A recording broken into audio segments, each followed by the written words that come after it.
Hello and welcome to Manage Your Money, a show where we help you plan and channel your finances to reach your life goals. We have our expert planner, Gaurav Mashruwala, joining us on the show. And today we are joined by two very young business owners. Both of them, Sana and Vikram, are young and of course for business owners, their lives are very different from regular folks who have regular jobs. Yes, they get to be their own bosses, but they need to take specific steps to ensure that when their business is not running or when they seek retirement, they have at least a steady income or a retirement plan in place.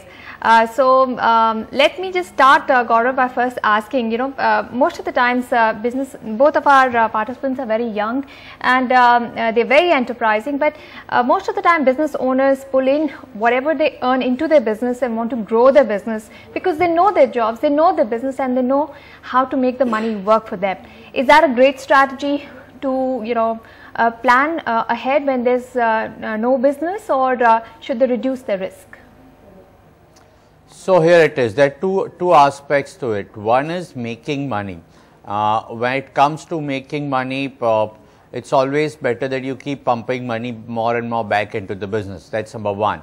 But eventually we make money so that we have enough money and hence we can kind of retire, look at other things.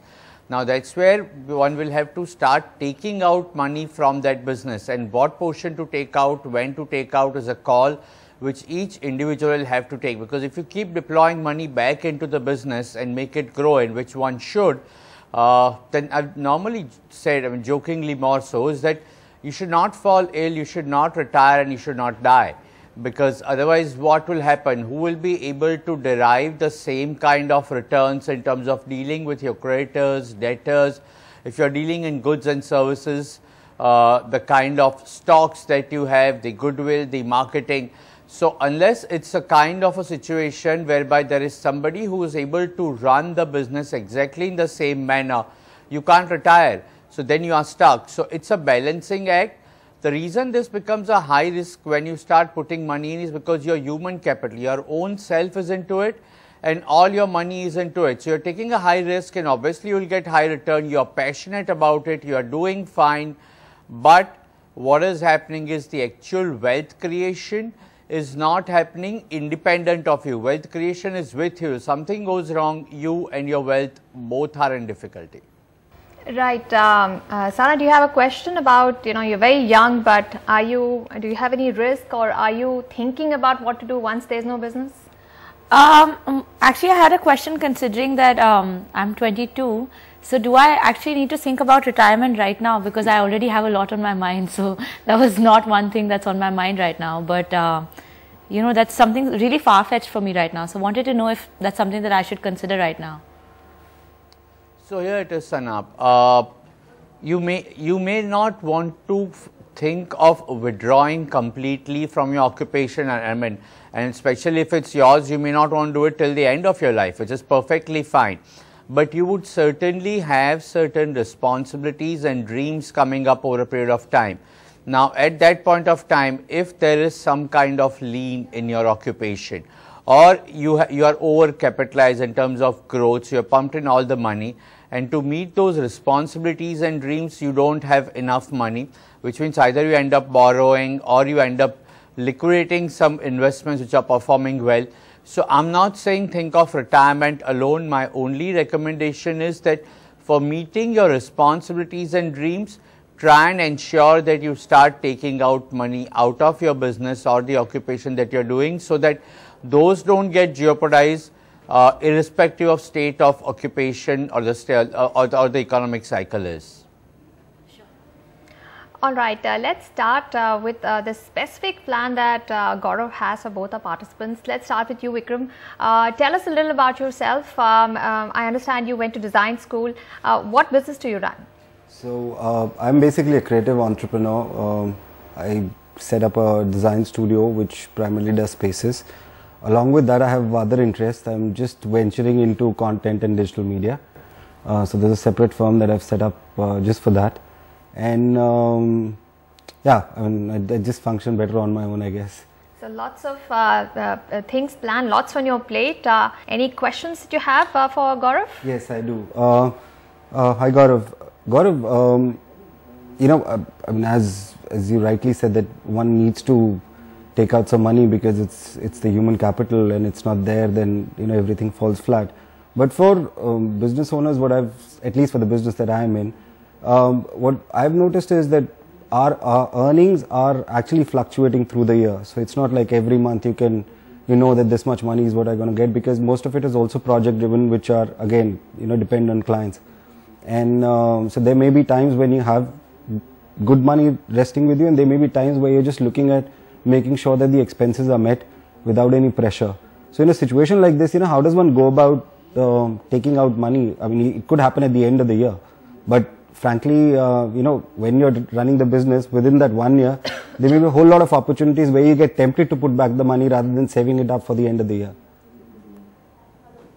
So Vikram, here it is. Tell me, your grocery bills are monthly, or they are dependent on as and when money comes into your business? They're very much monthly. Your daughter's school fee, if case there is any ailment, are they monthly or as and when money comes into the business? They're very much monthly. And you are able to meet those even if the business cycles or business months are ups and downs, their volatility? Yes. So just saving is, just treat that as one more commitment that you have. It could be small. For example, just to throw a number, in a post office, one can start recurring deposit at 5 rupees, and I'm obviously not talking of that number, but as small as 5,000, 10,000, 15,000 rupees SIP. What you all will have to do is, as a business person, somebody who's in occupation, is at least make a small commitment that will go on to become a habit, and then on a quarterly basis or 6 monthly basis, when you get lump sum, develop a strategy. But it can't be that there is zero investments happening every month, and as and when lump sum money comes in is when you start putting it. So probably a little bit more effort, but somebody at the helm of any occupation is also being counter and is a cash flow manager. And that's where the way you manage cash flows for your occupation in terms of paying salary, electricity bill, telephone bill, rent, whatever are those expenses, just treat this as one more and start balancing out. Sure. Let me look at couple of other things that I've gone through your finances, and few other things that you may want to consider doing it, because that's where I may be able to guide you as to how you should balance it out. So for example, you have enough of contingency funds already in form of savings bank account, liquid, cash, etc. So you have certain money of a certain amount of fixed deposit. Now that money could have been built up over a period of time. So start using that money for meeting other financial goals. So what will happen is, your initial query as to how do you do it, start doing it. This might have happened by default or by accident, but just put that into practice. So keep swiping money into FD and start using it. That's number one. In terms of health insurance, you have taken enough cover, which is great, but I would encourage, since you are doing well financially, try and keep enhancing, because over a period of time the healthcare goes up. So I'm not putting a number because you're sufficiently covered right now, but just keep enhancing. My only request is for your mother. She's about 55, 58, and right now she may be having a cover because she's employed, but at some point of time the cover either might stop or may not keep pace with inflation, and hence I would encourage you to take up as much possible cover for her right now, so that once she retires, even if there are illnesses, you have enough cover. When it comes to life insurance, just try and ensure that there is sufficient life cover. And here I'm not going to put number in your case, but any eventuality to you, the responsibilities and dreams that you have towards your family, there should be enough amount of money coming from insurance companies. So there should be enough term plan and ensure that that is in place. You also mentioned certain amount of goals that you have in terms of early retirement. I already covered that in earlier part in my discussion with you and Anisha, and hence your business is one, but then ensure that somebody is equally capable enough of earning the kind of returns you are. My second suggestion would be that since you are doing fine, why don't you start an SIP? Start about 50,000 rupees a month, which you can afford. If you can do more, great. Into a mutual fund, which puts partly into equity and debt, so that you're simultaneously creating some kind of kitty to meet, even if you want to withdraw that money, or even if you retire early, and also start contributing to public provident fund. I mean, that's another option that you have. So your retirement, may not be after 5 years or 7 years, but you may want to slow down or pursue other activities, and there is something which will ensure that this anxiety that you had, which you asked me earlier, that what happens if there is volatility, you have money outside your business, so that volatility doesn't affect you. For daughter's education, again start around the 15,000 SIP. Again, even if there is business ups and downs, daughter education marriage is bound to happen, and hence you have enough money there. In terms of your home purchase, which you have mentioned, see if you can liquidate this house and pick up another one. As far as possible, don't go for loan, because in your case you are doing well, business grows exponentially in some time and in certain phases, certain economic cycles. So at that point of time, start taking money out. In worst case scenario, opt for a loan.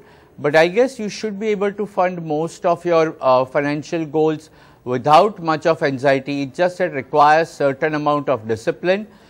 Maybe a synthetic discipline, as in like a salaried person, you just can't keep transferring money, but you can find out ways and means of doing it. But please ensure that the kind of money you are creating in business, make your business grow, but ensure it's also useful to family. Sure. Gaurav, I had one question, and I think it's got to do more with the mindset, and which is what you're hinting at, that there is a certain discipline that needs to be brought into management of finances. So broadly, the way I look at things is, whether it's got to do with my savings, whether it's in terms of FD or home or the money that's resting with me, I always view it as money which, if the need be, I can use for my business. And somehow there is this almost like a contradiction, which is, if I were to take out certain money, and I know that it may take a while for me to get into the discipline of taking out the money on a regular basis. But what would you suggest, whether it's mutual funds or it's something else, where somehow that sense of security, that if there is a contingency needed, or if there is a growth opportunity that is spotted, one still has access to that fund. And obviously for me, it's always a short term. So it's, if I need funds, I know it's for a project or it's for something where the returns will be immediate. And I could take out that money, use it, and if the need be, just put it back. So in a situation like this, is there a specific advice that you would probably give me? Or because till now it's just been the FD, so I put the FD, if the need be, I break it, use it, put it back. Vikram, what you're talking about is again a mind game and certain amount of discipline, and it's not appropriate on my part to say do A or do B. The way you said that your monthly expenses will have to be incurred irrespective of whether your business is doing well or not. Your daughter's marriage will have to be funded. In case you need to support your mother, she's doing fine, but if parental responsibility comes up, you'll have to look after it. Take out this money and assume it's not yours. Whatever you need to do it. I mean, if there is so much of, you're getting tempted, then you may want to put in products which has lock-in, though I will not encourage that, but certain amount. Try and keep that to minimal if required, so that you have larger amount. And so let's put a number. Say if you have 1 lakh rupees which you can deploy, just deploy 65,000 and forget about it. Balance 35, create a fund, again a separate contingency fund for your businesses. So that's a secondary thing, and which I'm not commenting on. But don't get into a situation where you're putting in everything. Yes, it's a mind game, but you have a house, you have other things, but you're not going to liquidate them. You're not going to do anything with those personal assets to meet your business requirement. And it's not right on. So you may see an opportunity. Yes. Start building up for those opportunities as well, but don't get into a situation where all your eggs are in one basket and you are a one-man show. It's just too risky. All right, so the basic tenet here is diversification and discipline. We'll slip into a break. When we come back, we'll talk to Sana about what her aspirations